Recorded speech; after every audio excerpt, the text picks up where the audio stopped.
Okay, I think it's back live now. Apologies. Hopefully this fixes it. And I think it was a broadcast because before I did watch a little part of the stream and it would lag out a little bit. I'm not really sure if it's my upload or maybe my computer. But anyways, so I did a few quick laps here. Setup's very, very tight. We're really gonna have to change the balance on this. I did a couple laps because when it's that, tight, basically, it's not really doing any good just to kind of do laps, kind of just wasting time at that point. But so at Kentucky, it's a pretty unique track. What you kind of want to do is the optimal line is running right above the seam through 1 and 2. And what you're like maybe with the fixed setup with it being so tight, it might be better to run lower just because they'll free it up some. But in the race, we're not really want to do that. So we're going to start out here. And I'm just going to change the tape. I think 35 will probably be a good place to start. I'm not quite sure, but it's 76. Probably get away with 35 here off the gas a lot. Definitely going to bring the brake bias down. Probably about 62. And just taking a quick, look at the setup here, I do see some, I don't want to say call them issues, but things that will make it easier for us to change the balance on the setup to get where we need it to.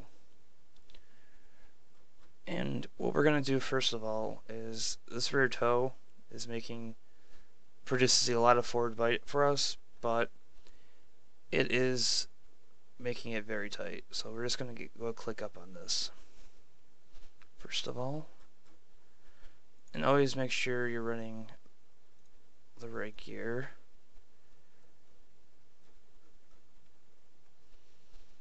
And we're going to take this toe out for now, just have him at 0. And I was having a few questions, people wanting to know a little more about the adjustments and stuff, what each one more or less does, or kind of like tricks or, and I guess insider secrets or whatever for different tracks. And I really don't kind of have any, unfortunately. I mean, I'm not just like lying just because it makes sense for DWC, and it kind of always just depends. And like a track like this, so this is a pretty unique track where it's pretty bumpy down in the corners and on the front straightaway, and there are some things you can do to help that. So as I said before in the other video, what we're always kind of wanting to do is to get the car as low to the track as possible. The car produces the most downforce that way, and one of the ways we can do that is we can look at the springs, shocks, bump stop hackers, stuff like that. And so something we can do here is when you're looking at a bumpy track like this, your shocks can play a pretty big part for you. And you're looking at your shocks, you have your bump stiffness, you need rebound stiffness for all 4 right here. Like generally, I kind of like to leave them at 32, especially for smooth tracks. That allows you to kind of make it, it's basically kind of makes it easier for you to set the car where you want it to. But at a bumpy track like this, what we can do is we can lower the bump stiffness on these front shocks. Now, what that's going to do is when you lower the bump stiffness, it's taking compression out of the it's letting the shock compress easier when it's going over bumps. And so that's going to give the nose a little more give to it when you're going on the bumps. And we're going to keep the rebound at 32 though, so it pushes the shock back up after it travels over those bumps. So at bumpier tracks, you can kind of play with these shocks a little bit to help the attitude of the car over the corners and over the bumps. And just quick looking at the tire pressures and stuff, and right off the bat I kind of like, this kind of sticks out. You're always kind of just looking for things that kind of like pop out at you, and this is one right here. 182 inner, 152 outer. That's a pretty big difference right there. So we're just gonna quick change some right rear camber on it. And the left rear is a little high too. We'll just take this down a little bit as well.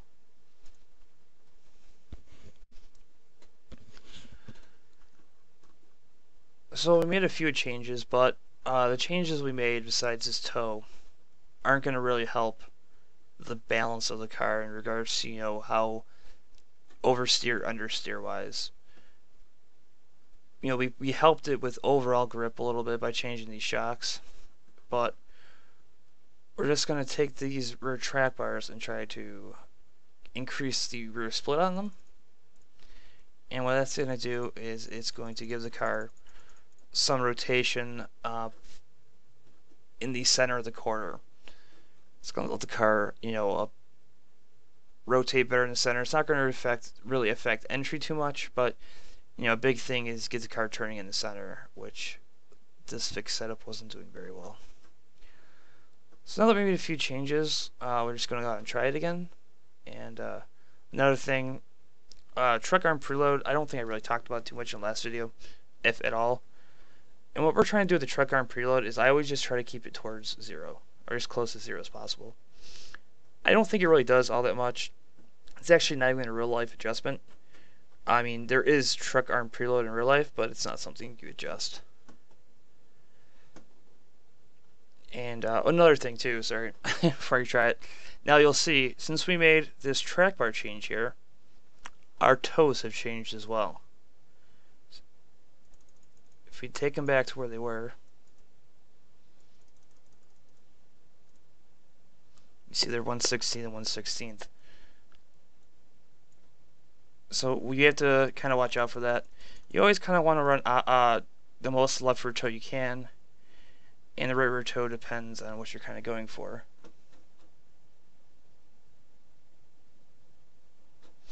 Alright, we have a couple questions real fast. I'm just going to answer, and anyone feel free to ask questions in the chat. I'll get to them. And the question is, why do you do 6 and 12 at the track bar and not 9-15? Same split. How does a higher overall bar make a difference? Good question.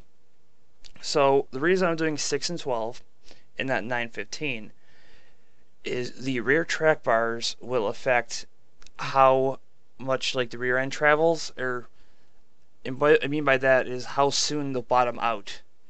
So if we do like a 9-15, there is less room for the rear end to travel, and it might bottom out the rear of the car. So at this point, it's got pretty low springs in it already, 450, 700. Might just bottom out the right rear and just spin out. So, right now, just do 6 and 12. But if I did do 9-15, it's going to just make the car have more, oversteer basically. It's going to loosen the car up. But, right now, we might do that later. There's lots of ways to affect the balance. Or I just kind of want to make some quick little adjustments here and there just to kind of get an idea where we're at without doing too crazy before we try it again. And the other question is, do you worry about the front preload at the same time as the rear? Seeing as the front is at about -160 something. I do worry about the preload. It's something when I start changing things, I'll keep an eye on it and try to get it to where it was. Because preload affects ride heights, it affects crossweight, and you start playing with the track bars doesn't really change it all that much, maybe a little bit. But when you start changing these ride heights, that's when it starts going, positive and negative more. But preload, I'm kind of saving this a little bit. I'm just kind of trying to do some simpler stuff at first for everybody, and then kind of work towards advanced stuff as we go along. I'm going to try to, I'll probably get to this video, just, describe a little bit. I'm not sure if we're going to start messing with asymmetry, though. and preload in this video, but I kind of want to touch on like kind of everything to give people an idea of what like kind of everything does in the car. So now that we've changed some stuff here, we are just going to go try it on the track real fast and see what it does.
Sorry about the split times, I forgot about that again. I'll keep them up now for the rest of the time. Let's change it. There we go. So that time, car turned a lot better. A lot of adjustments felt like they really worked, and we gained a lot of time there. Not all of it was from setup. I kind of really didn't get a good first couple laps with the fixed setup, but we definitely gained time. So now, since we'd like these adjustments, we're just going to go ahead and save this real fast, so in case we screw up the setup, we have something to come back to.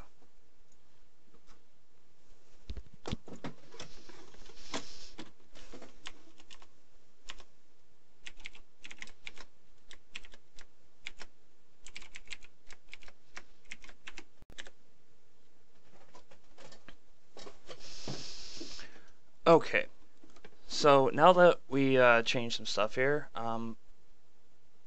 that changed the balance, we are still fighting a little bit of the understeer problem, tight condition. Really bad off of turn 4, but the weather conditions do have a 9 mile per hour wind from the south, and I'm gonna guess that's what's causing it to really kind of understeer coming off of 4. It also gets a little loose going into 3, so that's kind of probably explaining it. So back to some tire pressure stuff here. Now our cambers look better now. If you look here in the right rear, it's not nearly as big of a split now. Much better. And right front looks good. Left front looks a little. It doesn't look too good there. We have to fix that. Left rear looks okay. Now, when you're trying to figure out tire pressure, kind of I guess I'm gonna say a hard thing, but kind of don't know where to start all the time. And what you kind of have to, what I kind of go on is, look at the type of track you're running. So Kentucky, bumpy track, not a lot of grip in the corners, even though it's at night. Not a lot of banking. There's not a whole lot of load going on those tires in the corners. Not like in Atlanta or Charlotte where there's a big load pushing down those tires from all the banking and the grip and downforce. And when you have a track that's slower, not a lot of grip, that doesn't have the big load pushing down on it, you generally want to run lower air pressures. Now, iRacing does change things. Things do change, but as of right now, that's kind of how it is. So these air pressures we're looking at, specifically the right sides here, these are really big. So we're going to take these down.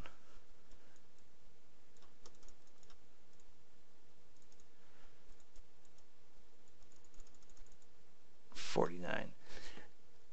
And now this split difference, meaning the left side tire pressures compared to the right side, I don't know a great way, like I said last video, to know the optimal way to do it. Usually about 10 to 15 pounds, generally speaking, good place to start. We'll go down a couple pounds here. It was 15. Keep it 11. And another thing, okay, so we got that. Now what we're gonna do is we're gonna kind of go to the front of the car now. We changed some stuff in the back, made a difference. Now you're going to kind of want to like optimize, the splitter, get it better to where it's laying flatter in the corners, giving us more downforce, more grip. So we're looking at ride heights here. These are a little big here. We can bring them down. We're going to bring them down a little bit.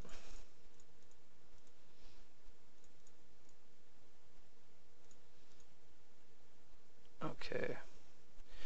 Now you'll see that they didn't come down like the same amount, and now the preload's off, and the cross is off as well. So all we're gonna do is we're gonna put it back to where it was about. It was at 165. It's 159 now. It's pretty close. Cross is pretty close too. I think it was at 57.5. We'll just go down and click on the left rear to get that to where it was. So now what we did with these ride heights, is what we're we're lowering them down so the splitter is going to be closer to the track. And it's a little more complicated than just that. I kind of don't want to be deceiving, so I'm going to try to explain this as best as I can so that hopefully everyone kind of gets it. And anyone has any questions, just kind of let me know in chat, because it's a little bit of a hard concept to understand, especially because we really don't have a visual reference. So you have your ride heights, springs, bump stops, packer, shocks. Now what a bump stop is it is basically a piece of rubber, round piece of rubber, that goes onto the shaft of the shock, right? And then packer it's what it is. It's just, they're packers that you can use. They're basically shims that you can move the bump stop up or down with. And the spring, obviously, it's in between the shock's in between the spring. So we're talking about ride heights. A big thing that controls ride heights on the racetrack are going to be your bump stops and your springs. And those will, so like right now we have 3.31 ride height, 3.33. So as the car sits in the garage, that is how high the car is going to be off the ground. Now, when you go on the racetrack and you enter a corner and you have the downforce from the air pushing down the car, you enter the corner, you have the forces, it's going to be compressing, pushing down on both all four tires, but mostly your right sides. Now we're looking at the right front, specifically the right front's going to be under the most load. And that is going to compress everything down until the bump stop hits the top of the shock. Alright, when it hits that, what it's doing is it's taking this 1,375 pound right front spring and it's dramatically increasing the spring rate basically to maybe like, I don't have exact numbers, but like 10,000 pounds, maybe 8,000 pounds. So it's kind of like a progressive thing. So it's going the corner, the front end starts compressing, and so the shock is compressing, and it hits the top. The bump stop hits, and then it doesn't travel. It meets much more resistance to travel more. Okay, it goes for both tires, more so right front than left front. So when we're changing static ride heights, we're not really affecting the ride heights in the corner all that much. A little bit, but not a ton. But what we are doing is when you have these ride heights set, when you adjust the spring, spring perch offset, the front end of the car will not rise above these ride heights. So coming off the corner, when you're on the gas, you're coming off the corner, and the front end wants to pick up, it's gonna be more resistance, and it won't go past these numbers right here, these ride heights, which is gonna keep the splitter lower coming out the corners. So now that I've probably confused a bunch of people and trying to explain that, probably not the greatest way ever, we are going to try the setup again and see if it made any difference.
Okay, well, tire pressures did help. I underdrove turn on. I think I went a little too high there. We made up a lot of time though, and 3 and 4. So definitely just improvement.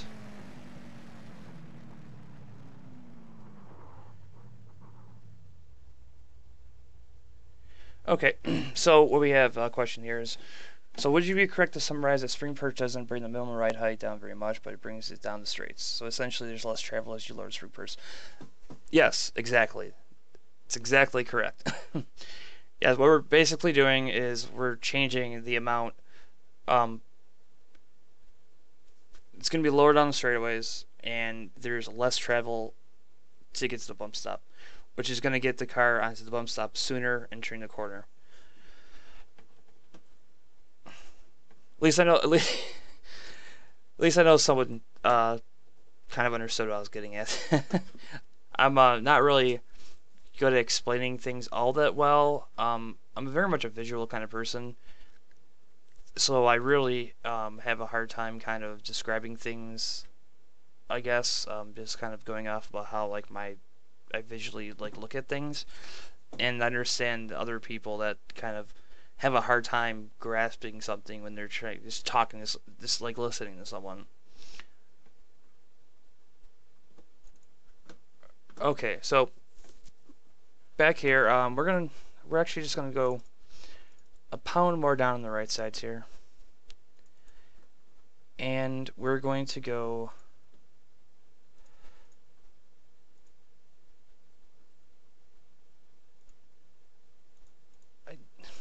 I'm slightly confused because I don't think the left front camber should be this big of a difference. It might just be because we ran one lap. I'm not going to make an adjustment on it. There's not a bunch of camber in there that would make me think that it would be. So now that we made a tire pressure adjustment, we're just going to go, and now we're going to try to lower the rear end a little bit now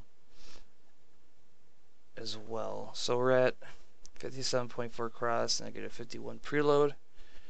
We're just going to bring this rear end down a little bit, try to get it down lower. It's going to lower the mass of the car and be faster on the straightaways, lowers the mass, and should increase the downforce a little bit as well. Because when we're lowering the rear, we're also actually going to be lowering the front a little bit as well.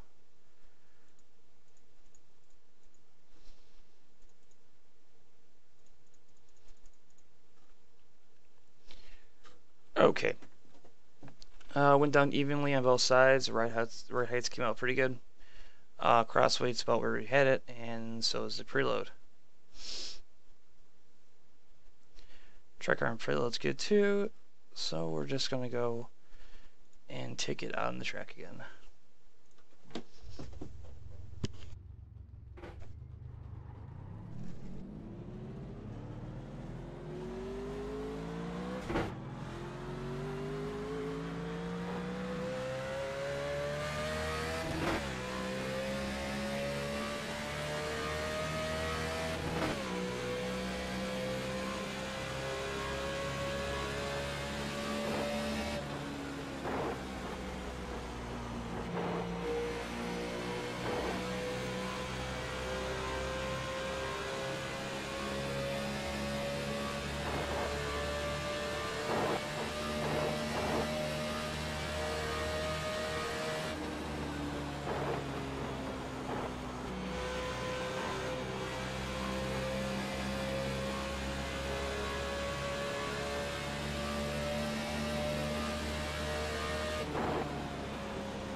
Yes, the fun part about testing. That's what I have a tendency to do when I have my split times on. Is I see that I'm way in the green. I'm like, oh, I got get back in the gas. Try to have a really good time. This gets our optimal down to an 086, and it's probably closer down to a lower O.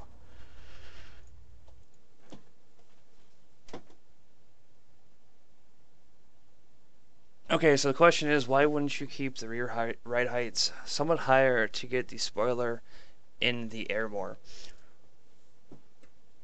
So, okay, I'm going to try to explain this one. When you're bringing down the rear right heights, okay, like, if you ever see like a real, sprint cup car or whatever, especially like when you get a chance to go to the garage, their rear ends, like the whole car, is about as low as you can possibly get it. I've seen some pictures where like the rear track bar is about an inch from like bottoming out on pit road. And what you're doing with that is when you're lowering, you want the car pretty much as low as possible. It's doing a couple things. Is you're lowering the entire mass of the car, and also it's actually increasing the downforce, because you're not getting the disturbances from the air coming, because when we're lowering the rear end, it's not like you're just lowering the very back of the car.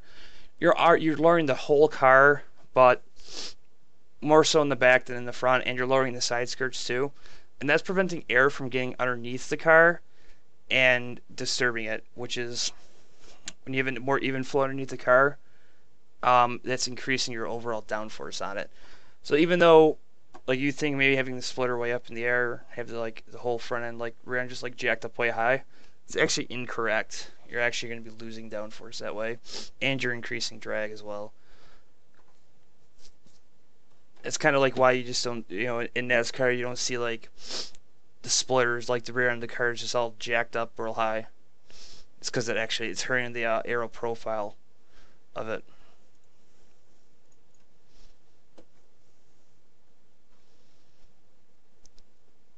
Okay, so we changed the rear ride heights here. Definitely helped. I'm not sure how much lower we can actually go, but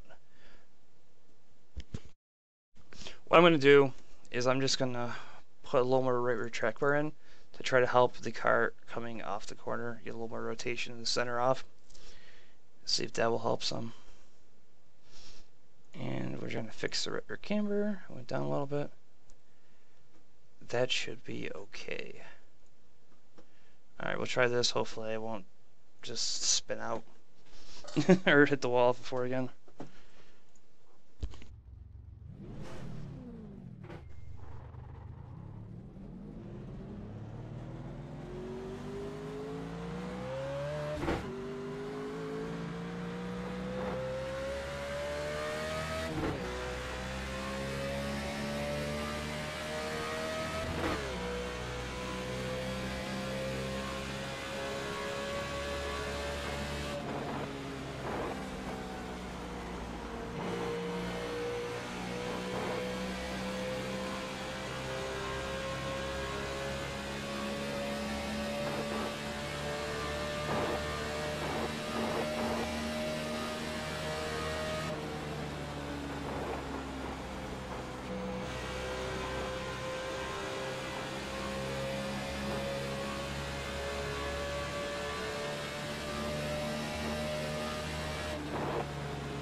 Well, that was a little better here.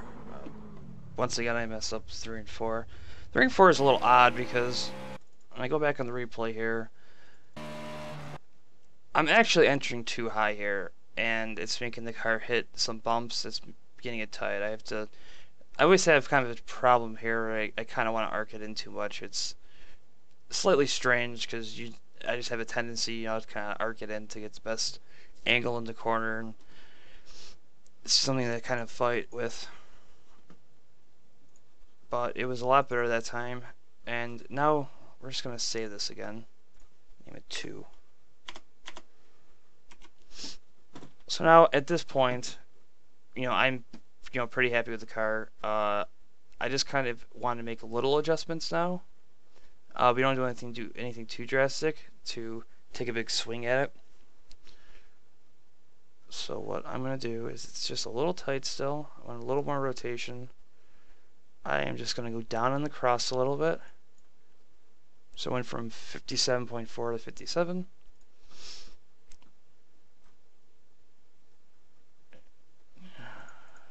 And I'm going to go up on the left rear spring just a tad because it is hitting a little bit going down the straightaways. And it is scrubbing just a little bit of speed off the straightaways, which might be costing us a little bit of time.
And I finally didn't mess up turn 3 and 4 there, and if you notice, I did take a shallower entry in and had a much better exit because of it. It's kind of, think of it, it's weird, but this how the bumps work at the track.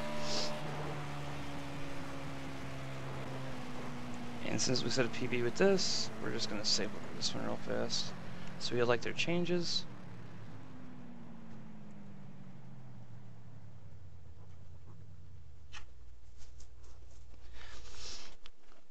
So after we made this change with the crossweight, did help us with the rotation. It was just a little bit tight off the corner, so I'm just gonna go one more click down on the left rear. We'll go 2 clicks down. And set the preload, the truck run preload back. And we'll try this again. Hopefully we'll be able to hit a 9 here. And I think that might be pretty decent.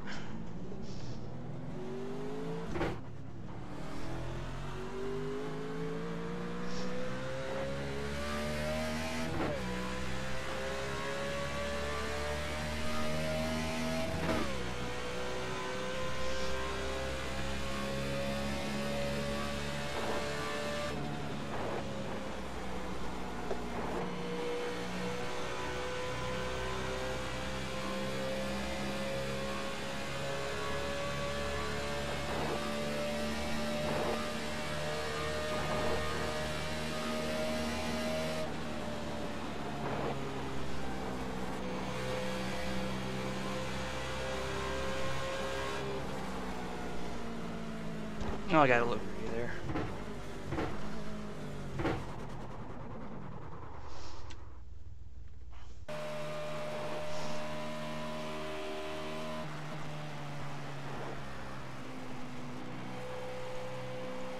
All I'm doing here is I'm just taking down the front brake bias just a little bit. Just so it'll help me with the wind. It's a little tight entering turn 1. So just going down the brake bias a little bit should help me get in the corner a little bit. Question is if it's going to be available on YouTube. Someone in the comments on the Iracing forum said that you can upload from Twitch to YouTube. So if I'm gonna look into that. I should be able to. I don't think they're lying to me. I'll put on YouTube, and it'll be available in my past broadcasts, which I think is up for 2 months. But I'm gonna look into it after probably tomorrow about putting it on YouTube as well.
I did seal it in there after turn 3 and lost all.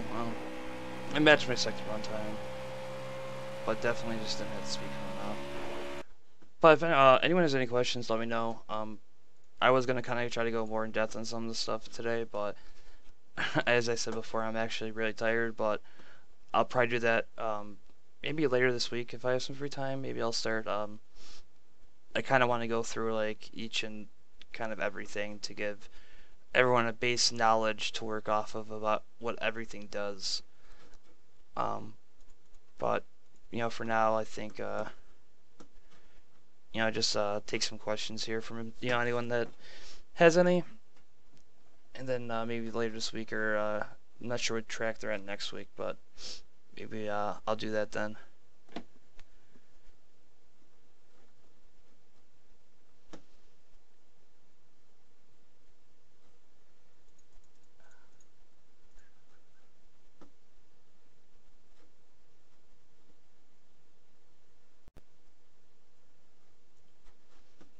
And I'm just gonna, well, wait for someone to ask a question here. I'm just gonna try putting 2 rubber toe in it to see what it does. It's probably gonna be way too loose. Question is, do you ever adjust the ballast? And the answer is no. I never do. I'm not sure what it's going on with it, but I've never been able to get ballast to work in this car and be faster. It's always faster never to use ballast. And next question is, how often do you tweak your setups for each track?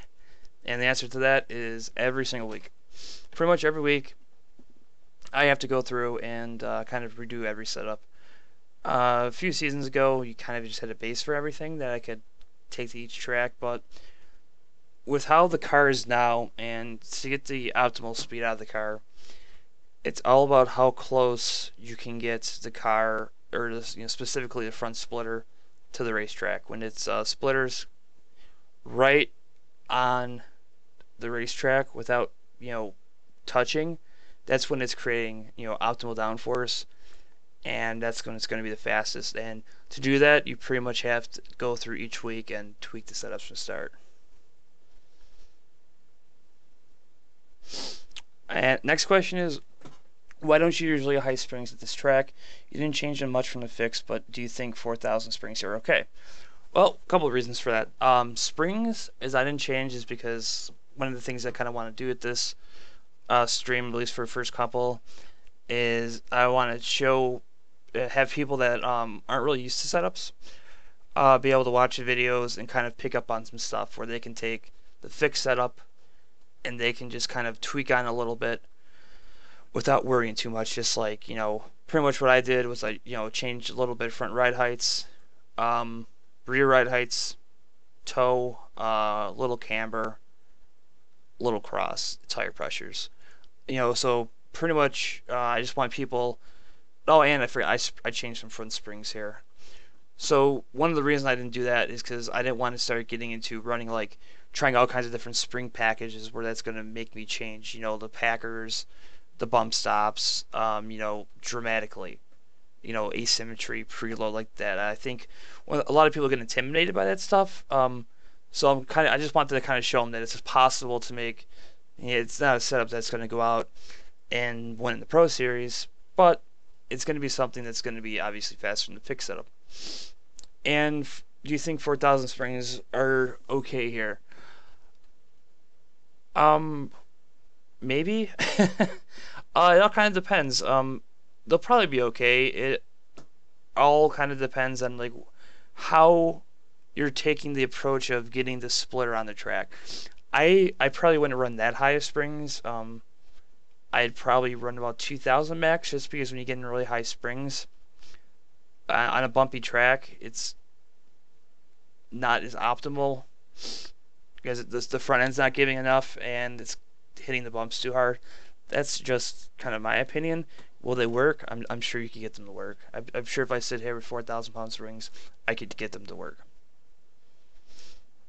What's the trick to the hot lap in the car? I see some guys run 0.2 off the hot lap times 20 lap into the run. Excuse me. That is when you see guys running like times like that, a lot of it is just a lot of experience. And that's a lot of people that you're racing to. Not trying to be like elitist or anything, but the better people that are running closer,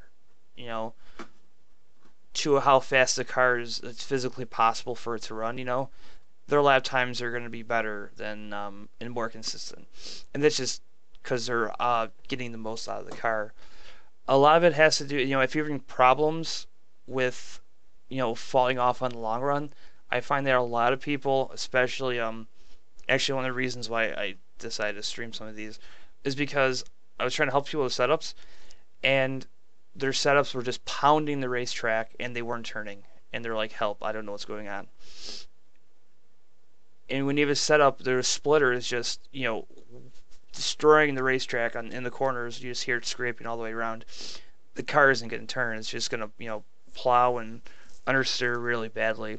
So a lot of times I notice that people will have setups that are good for a couple laps because they're not on the track, and then as the fuel burns off, it gets worse and worse and worse and worse until 20 laps in they're just full lock left because the right front's just dragging around the entire racetrack. Another thing too is tire pressures. A lot of people maybe run tires overheat, or they're underutilized, and that could be it too. So it could be a combination of things.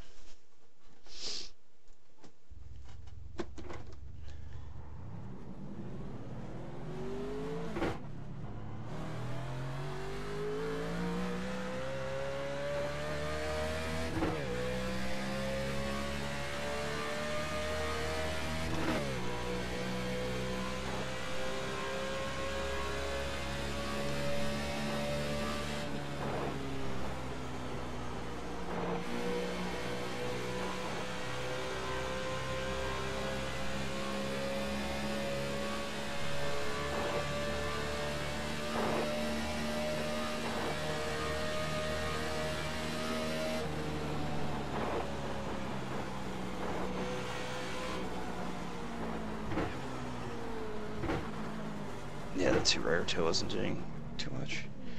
Now, have you ever a reason not to use a 2.750 roll bar now? That's a pretty good question. Yes and no. This kind of goes back to how you want your front end to behave. Generally, no. I wouldn't say a stiff front sway bar is it's really nice because it's going to hold the front end even. And it's really easy for you to kind of tune the car in to the track without worrying about when you run a smaller bar, you're getting a lot more the sway bar is deflecting a lot more, and when that happens is your ride height starts to go all wonky in the corners because your sway bar is essentially bending more, and it's a lot harder to control the travel because of that. Maybe in some, I'm trying to think of a case where you wouldn't, but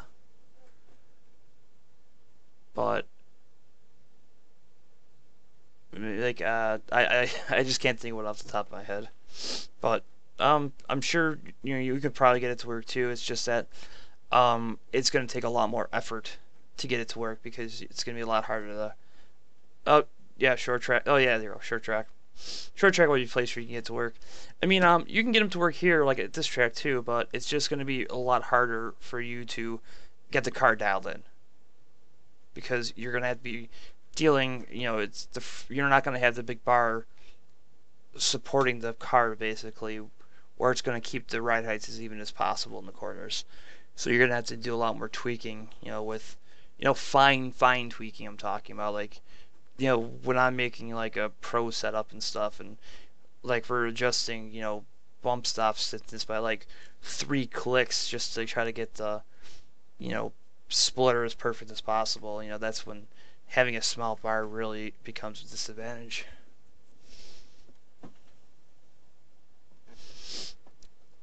But thanks for everyone for showing up. Hope you guys learned some stuff. I would kind of like to go longer. Probably go longer next time. Like I said, I've been working a lot and actually haven't had much sleep, so I probably could have ran. I'm gonna post a setup on the forum that I made. And probably could have ran a 9. I'm just kind of half asleep here. That's why I'm stuttering a little bit and probably sound a little off too. But if anyone has any more questions, just I'll stick around. If not, I'll Oh, Logan climb it. Well, you can watch it later, Logan. It'll be in my past broadcast. Don't worry. As soon as I think as soon as I go, uh, stop broadcasting, I think it'll be up there for you to watch.